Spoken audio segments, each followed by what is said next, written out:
Hello mga kabarya. Meron naman tayong barya ngayon dito.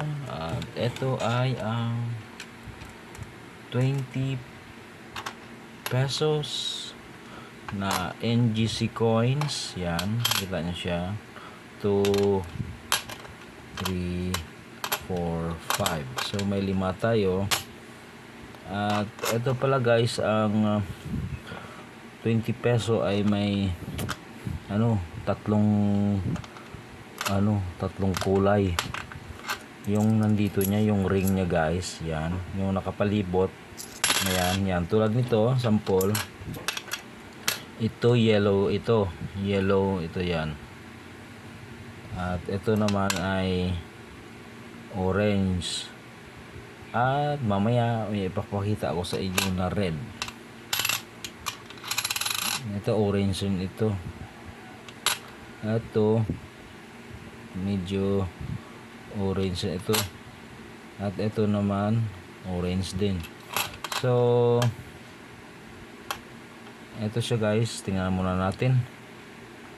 Ito ay year 2020 na yellow. So tingnan natin guys. Yan siya, 20 piso.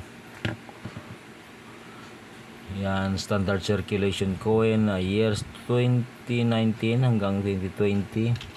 So ibig sabihin, hindi na sila nag-mint o gumawa pa ng bago. Hanggang year 2020 lang ito guys. Then yan, 20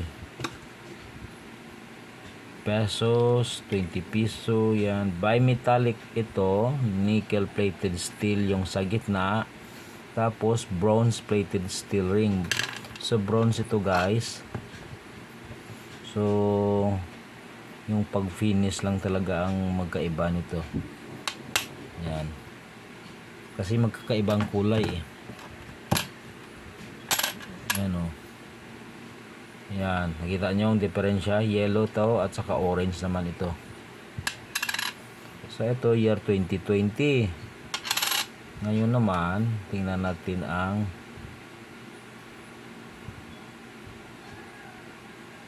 yan, reverse nilad o yung tanim ito na sa dagat yata ito. Sipipora hydrophyllacea at left, at Banksil above Malacanang Palace at right.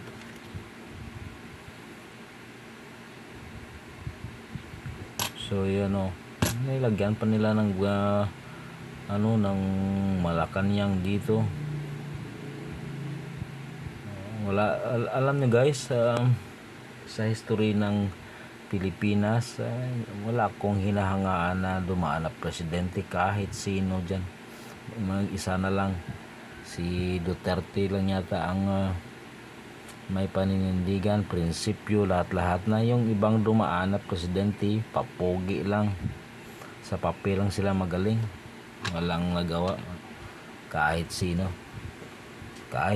pa. Si Duterte lang yung may pagmamahal talaga sa Pilipinas, sa bayan, may pagmamahal sa tao, makatao.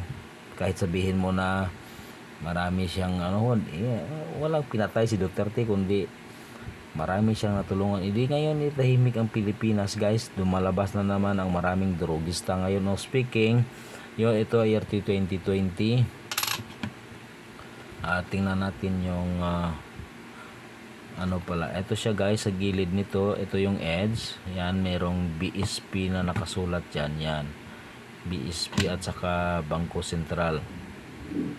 Yan, ito yung maliit, yung type, may type kasi ito. Year 2020, yung 2019 isa lang na year na issue. Yung 2020, 4 yata o 3. Dito sila mo malaman ang pagkakaiba nila, may maliit at malaki. Tingnan natin yung iba. Yan, nakita nyo guys, hoops, kitty hoops. Yan, nakita nyo yung pinagkakaiba. ng letters. Yan. So, maliit at malaki. So, itong 2020, nahanap ko maliit.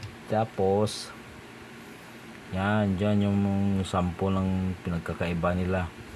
So, eto. So, apat na type. Wala. Yan. Year 2020. Edge 2. 1, 2, 3.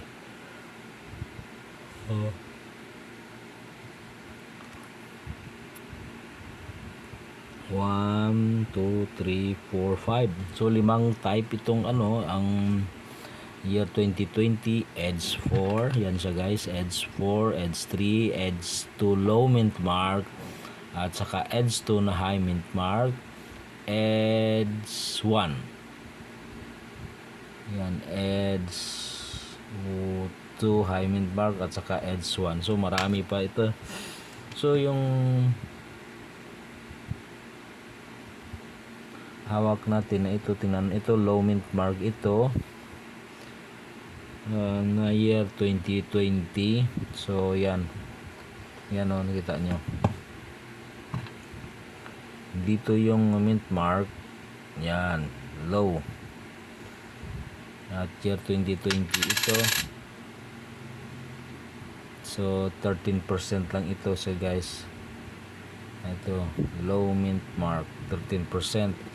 So, hindi ko alam ang value niyan. So, dito na lang tayo magbase. Kung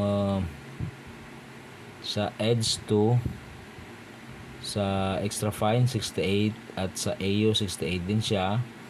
Yung uncirculated naman is 120 pesos. Yung Edge 4, mahirap mahanap. 3% lang siya guys. So, kung Edge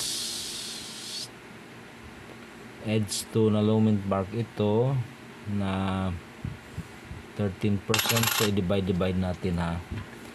I-divide natin palagi. 58 divided by 2, that is 29. Yes, 29. Times naman natin sa 2 itong value, that is 240.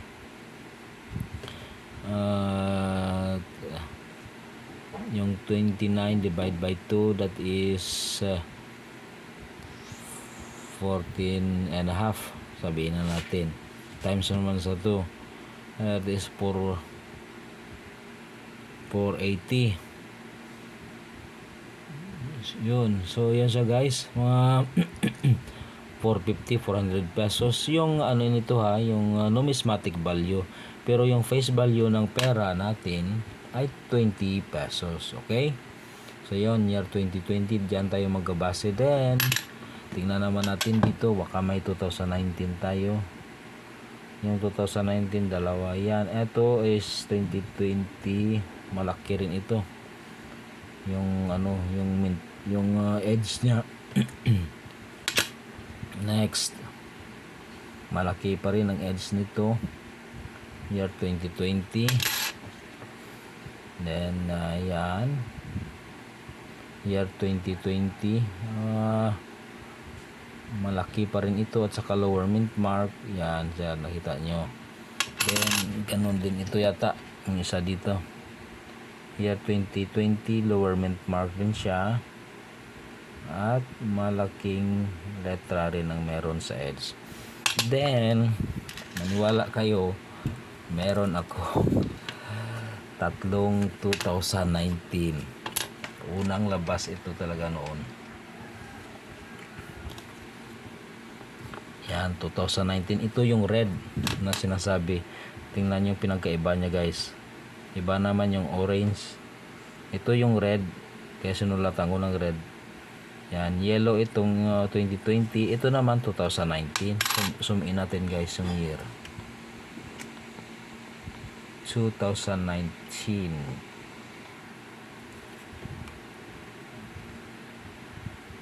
Yan, 2019. Yun.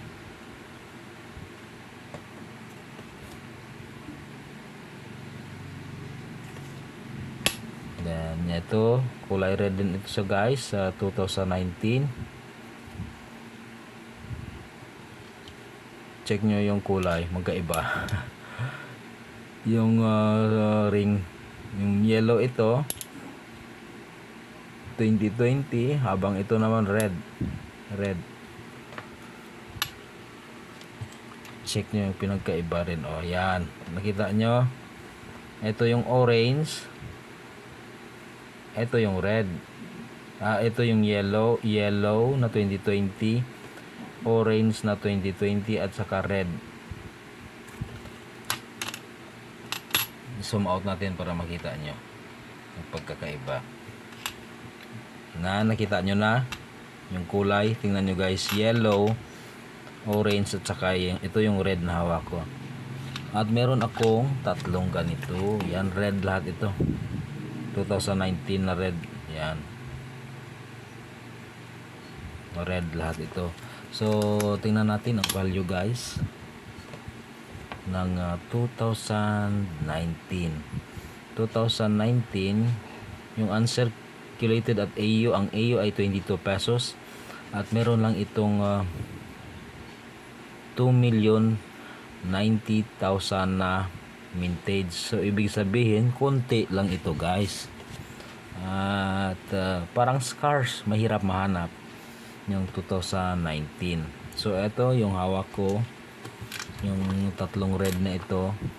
Tapos ito naman yung 2019 na Edge 2, mahirap din mahanap ito guys, 3% lang ito.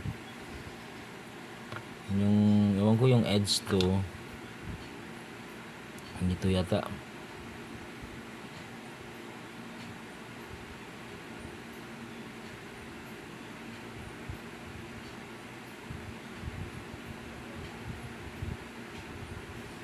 Dito natin makita yung ito yung Edge 2. So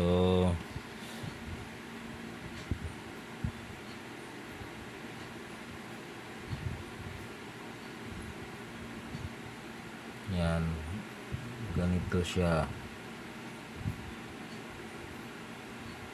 Shout out pala dito kay Grabbing Collector ito, kasi lahat na yata ng mga coins sa numista na Philippine coins uploaded ni Cyrus Pamela 1. Ewan ko ilang taon na ito si Cyrus. Yan, itong Edge 2 walang nakalagay na value, pero 3% lang ito. Okay, at yung regular naman na strike, ito yata yung yung malalaki ang ang letter sa Edge, 2 million mintage lang. So mahirap mahanap. So yan siya guys, at maraming salamat sa panonood, at please huwag kalimutan mag-comment at subscribe. Thank you for watching guys, at see you sa sunod natin na mga videos. Thank you, bye bye. Subscribe guys, subscribe.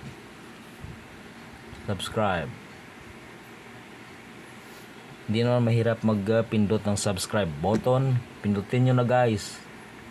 Thank you. Bye bye.